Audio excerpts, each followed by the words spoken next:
रामू आज फिर रात भर नहीं सो पाया। उसकी आंखें खुली थीं, लेकिन उनमें कोई सपना नहीं था। बस जलती हुई छत, तपती हुई हवा और एक सवाल, ये गर्मी आखिर कब खत्म होगी? क्या मैं ऐसे ही हर दिन जलता रहूंगा? क्या मेरी जिंदगी में कभी सुकून आएगा? उसने करवट बदली, लेकिन कोई फर्क नहीं पड़ा। झोपड़ी के अंदर हवा जैसे बंद हो चुकी थी। दीवारें गर्म थीं, जमीन गर्म थी, यहां तक कि उसकी सांसें भी गर्म लग रही थीं। रामू उठकर बाहर आ गया। रात थी, लेकिन ठंडक का नामोनिशान नहीं था। आसमान में चांद था, पर वो भी जैसे गर्मी से फीका पड़ गया था। गांव की गलियां सुनसान थीं। कहीं दूर एक बच्चा रो रहा था और हर घर के अंदर लोग पसीने से तरबतर बैठे थे। रामू ने गहरी सांस ली, लेकिन उसे राहत नहीं मिली। पानी नहीं, काम नहीं, खाना नहीं, और ये गर्मी जैसे जान ही ले लेगी। वो धीरे से जमीन पर बैठ गया। उसके पास कुछ नहीं था सिवाय 2 भेड़ों के, जो उसकी झोपड़ी के कोने में चुपचाप बैठी थीं। रामू ने उनकी तरफ देखा और हल्की सी हंसी निकल गई। तुम दोनों भी क्या करोगी मेरे साथ रहकर? न मैं तुम्हें ठीक से खिला सकता हूं, न खुद जी पा रहा हूं। उसकी आवाज में थकान थी, हार थी और कहीं न कहीं एक डर भी। रामू की आंखों के सामने अचानक वो दिन घूम गया, जब वो जंगल गया था लकड़ियां लाने। वो भी ऐसी ही गर्मी का दिन था। सूरज सिर पर आग बरसा रहा था। पैर जमीन पर रखते ही जैसे जल जाते थे। रामू पसीने में भीगा हुआ था। हर कदम भारी लग रहा था। बस थोड़ी और लकड़ी, आज बेच दूंगा तो शायद रात को खाना मिल जाएगा। वो खुद से ही बात कर रहा था। तभी अचानक उसके कदम रुक गए। झाड़ियों के पीछे कुछ हिला। रामू थोड़ा डर गया, लेकिन भूख डर से बड़ी थी। वो धीरे धीरे आगे बढ़ा और झाड़ियों को हटाया, और फिर उसकी आंखें ठहर गईं। वहां 2 छोटी सी भेड़ें खड़ी थीं। लेकिन अजीब बात यह थी, इतनी भयानक गर्मी में भी उनके आसपास हवा ठंडी थी, जैसे कोई अदृश्य छाया उन्हें ढक रही हो। रामू हैरान रह गया। ये कैसे? यहां तो खड़ा होना मुश्किल है, और इनके पास ठंडक। भेड़ें कांप रही थीं, लेकिन भाग नहीं रही थीं। उनकी आंखों में एक अजीब चमक थी, जैसे वो कुछ कहना चाहती हूं। रामू ने हाथ बढ़ाया, धीरे से उन्हें छुआ, और उसी पल एक ठंडी लहर उसके हाथ से होते हुए पूरे शरीर में दौड़ गई। रामू चौंक गया। ये क्या था? इनसे ठंडक आ रही है। उसने जल्दी से इधर उधर देखा। कोई नहीं था। जंगल पूरी तरह खाली। रामू कुछ पल सोचता रहा, फिर बोला, अगर मैं इन्हें यहीं छोड़ दूं तो शायद ये मर जाएंगी, और अगर इन्हें अपने साथ ले जाऊं तो शायद मेरी जिंदगी में कुछ बदल जाए। उसने दोनों भेड़ों को उठा लिया। चलो, अब तुम मेरी जिम्मेदारी हो। जो भी होगा साथ में झेलेंगे। उसे क्या पता था, यही फैसला उसकी किस्मत बदलने वाला है। रामू ने गहरी सांस ली और वर्तमान में लौट आया। वो अब भी उसी झोपड़ी के बाहर बैठा था। गर्मी पहले से भी ज्यादा लग रही थी। पेट खाली था, जेब खाली थी, और दिमाग में सिर्फ एक सवाल, अब क्या करूं? तभी उसकी नजर फिर उन भेड़ों पर पड़ी।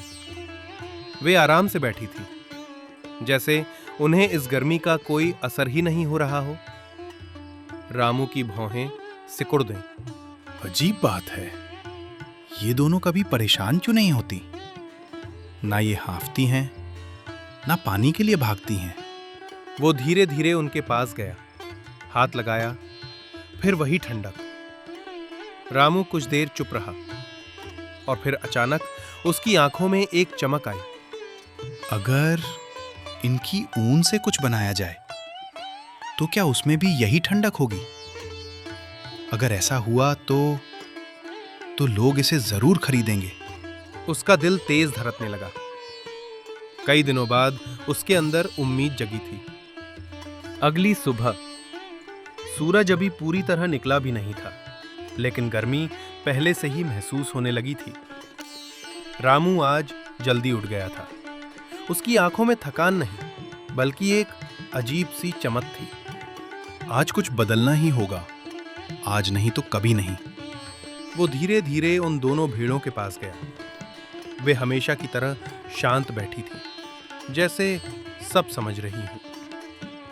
रामू ने उनके सिर पर हाथ फेरा और बोला, मुझे नहीं पता तुम दोनों कौन हो, लेकिन आज मैं तुम पर अपनी पूरी उम्मीद लगा रहा हूं। अगर ये काम चल गया तो हमारी जिंदगी बदल जाएगी। उसने सावधानी से उनकी ऊन काटनी शुरू की। हर बार जब उसका हाथ उनकी ऊन को छूता, उसे वही ठंडी लहर महसूस होती। गर्मी में भी उसके हाथ ठंडे हो रहे थे। रामू खुद से ही बुदबुदाया, ये कोई साधारण बात नहीं है, लेकिन अगर सच में ये जादू है तो आज मेरा सबसे बड़ा दिन होगा। दिन चढ़ता गया। सूरज आग बरसा रहा था, लेकिन रामू रुका नहीं। वो झोपड़ी के बाहर बैठा ऊन को साफ करता, उसे बुनता और बार बार पसीना पोंछता। हाथ दुख रहे थे, आंखें जल रही थीं, फिर भी वो लगातार काम करता रहा। बस थोड़ा और, बस ये कंबल तैयार हो जाए। उसके हर धागे में उसकी मेहनत, उसकी भूख और उसका सपना बंधा हुआ था। कई घंटों की मेहनत के बाद आखिरकार पहला कंबल तैयार हो गया। रामू ने उसे हाथ में लिया, कुछ पल चुपचाप देखता रहा। ये मेरी उम्मीद है, अब देखना है ये सच बनती है या नहीं। शाम हो चुकी थी, लेकिन गर्मी अब भी कम नहीं हुई थी। झोपड़ी के अंदर बैठना मुश्किल था। रामू ने कंबल उठाया और धीरे से खुद पर डाल लिया, और फिर सब कुछ बदल गया। उसके शरीर में जैसे बर्फीली हवा दौड़ गई। पसीना सूख गया, सांसें ठंडी हो गईं, दिल को सुकून मिलने लगा। रामू ने आंखें बंद कर ली। कुछ पल तक वो बस उस ठंडक को महसूस करता रहा। फिर अचानक वो झटके से उठ बैठा। उसकी आंखें फैल रहीं, चेहरे पर हैरानी साफ दिख रही थी। ये सच है, ये कंबल ठंडा कर रहा है। इतनी गर्मी में ये मुझे सुकून दे रहा है। रामू अब कांपती आवाज में बोला, ये कोई साधारण चीज नहीं है, ये तो चमत्कार है। और इसका मतलब मेरी भेड़ें सच में जादुई हैं। उसने तुरंत उन दोनों भेड़ों की तरफ देखा। वे उसे शांति से देख रही थी, जैसे उन्हें पहले से पता हो। तुम दोनों ने मेरी जिंदगी बदल दी। अब मैं तुम्हें कभी अकेला नहीं छोड़ूंगा। लेकिन उसे अभी ये नहीं पता था, असली परीक्षा अभी शुरू हुई है। अगले ही दिन रामू ने हिम्मत करके वो कंबल गांव में बेचने का फैसला किया। वो कंबल लेकर बाजार पहुंचा। लोग उसे देखकर हंसने लगे। अरे रामू, इस गर्मी में कंबल बेचने आया है, दिमाग खराब हो गया है क्या? रामू ने गहरी सांस ली और जोर से बोला, ये कोई साधारण कंबल नहीं है, इसे ओढ़कर देखो। ये गर्मी नहीं, ठंडक देता है। लोग पहले तो हंसे, लेकिन फिर एक आदमी बोला, चलो देखते हैं क्या मजाक है। उसने कंबल ओढ़ा और फिर उसका चेहरा बदल गया। हंसी गायब, आंखें चौड़ी। ये सच में ठंडा है। इतनी गर्मी में मुझे ठंड लग रही है। भीड़ एकदम चुप हो गई। अब हर कोई चौंक चुका था। मुझे भी दो, मुझे भी। रामू, ये कंबल मुझे दे दे। कुछ ही मिनटों में कंबल बिक गया और रामू के हाथ में पहली बार इतने पैसे आए कि वो खुद विश्वास नहीं कर पा रहा था। उसकी आंखों में आंसू आ गए। आज मैं भूखा नहीं सोऊंगा। आज मेरी मेहनत रंग लाई। दिन बीतते गए। रामू अब रोज कंबल बनाने लगा। भेड़ों की ऊन से और हर कंबल बिक जाता। गांव से बाहर के लोग भी आने लगे। रामू के जादुई कंबल, गर्मी में ठंडक देने वाला कंबल, उसका नाम फैलने लगा। भीड़ बढ़ती गई, पैसे बढ़ते गए। रामू की झोपड़ी अब ठीक होने लगी। खाने की कमी खत्म हो गई। सब कुछ बदल रहा था। लेकिन धीरे धीरे कुछ और भी बदल रहा था। रामू अब पहले जैसा नहीं रहा। वो दिन रात सिर्फ एक ही चीज सोचता, और कंबल बनाओ और पैसे कमाओ। उसने ये देखना ही बंद कर दिया कि भेड़ों की हालत कैसी हो रही है। वे थकने लगी थीं, कमजोर होने लगी थीं। लेकिन रामू को सिर्फ पैसा दिख रहा था। कुछ दिन बाद अचानक लोग वापस आने लगे, लेकिन इस बार खरीदने नहीं, शिकायत करने। रामू, ये क्या बेकार कंबल दिया है तूने? अब इसमें कोई ठंडक नहीं है। तू हमें धोखा दे रहा है। पहले तो सही था, अब क्यों नहीं काम कर रहा? हमारे पैसे वापस कर। रामू के चेहरे का रंग उड़ गया। नहीं, ऐसा कैसे हो सकता है? ये तो हमेशा ठंडा रहता था। उसने खुद कंबल ओढ़ा, लेकिन इस बार कोई ठंडक नहीं थी, सिर्फ गर्मी। रामू के हाथ कांपने लगे। ये क्या हो रहा है? मेरा जादू खत्म कैसे हो गया? रामू जमीन पर बैठा था, सिर झुका हुआ, हाथ कांप रहे थे और आंखों में डर साफ दिख रहा था। बाहर लोग अब भी चिल्ला रहे थे, हमारे पैसे वापस कर, धोखेबाज है तू, झूठा जादू दिखाता है। रामू ने अपने कान बंद कर लिए। मैंने ऐसा क्या किया? सब तो ठीक चल रहा था, फिर अचानक सब खत्म कैसे हो गया? उसकी आवाज टूट रही थी। वो धीरे धीरे झोपड़ी के अंदर गया, जहां उसकी दोनों भेड़ें चुपचाप बैठी थी। लेकिन आज कुछ अलग था। वे पहले जैसी मजबूत नहीं लग रही थीं। उनकी सांसें धीमी थीं और आंखों की चमक फीकी पड़ चुकी थी। रामू का दिल धक से रह गया। ये इतनी कमजोर क्यों लग रही हैं? क्या ये मेरी वजह से? अचानक झोपड़ी के अंदर एक हल्की सी आवाज गूंजी। अब समझ आया रामू? रामू एकदम चौंक गया। उसने इधर उधर देखा, कोई नहीं था।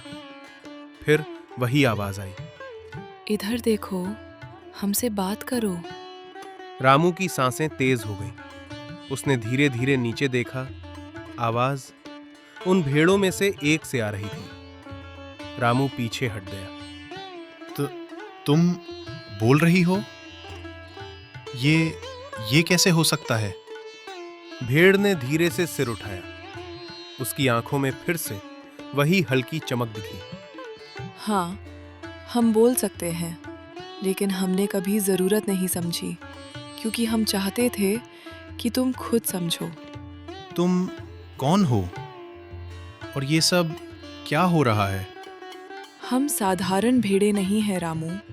हमें इस दुनिया में भेजा गया है उन लोगों की मदद करने के लिए जो सच में ज़रूरतमंद है, जो इस गर्मी में तड़प रहे हैं, जिनके पास ना पंखा है, ना कूलर, ना कोई सहारा।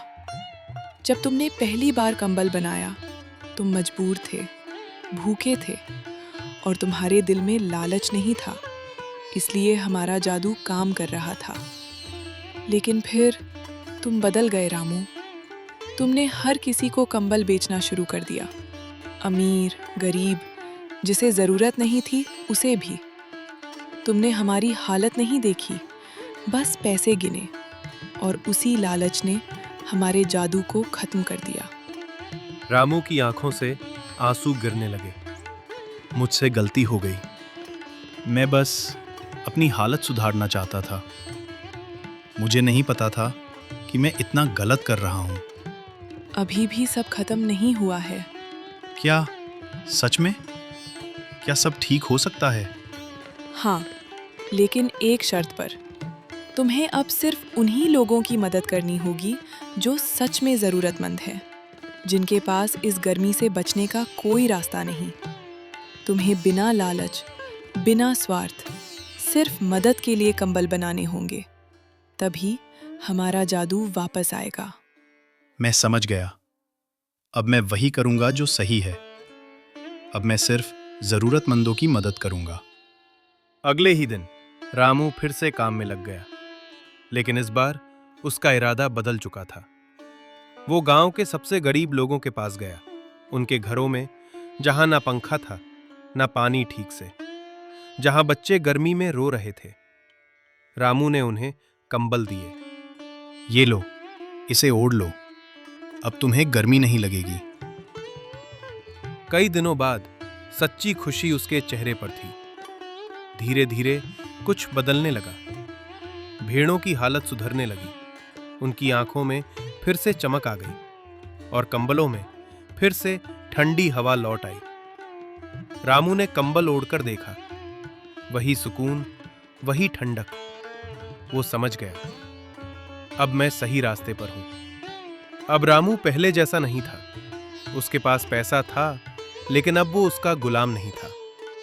वो जरूरतमंदों की मदद करता और जो लोग सक्षम थे उनसे ही सही दाम लेता। गांव में अब लोग सिर्फ उसे एक दुकानदार नहीं, एक मददगार इंसान मानने लगे थे। और उसकी दोनों जादुई भेड़ें हमेशा उसके साथ थीं, शांत लेकिन सब समझती हुई। लालच से मिला सुख कभी टिकता नहीं, लेकिन सच्ची मदद से मिला सुख हमेशा रहता है।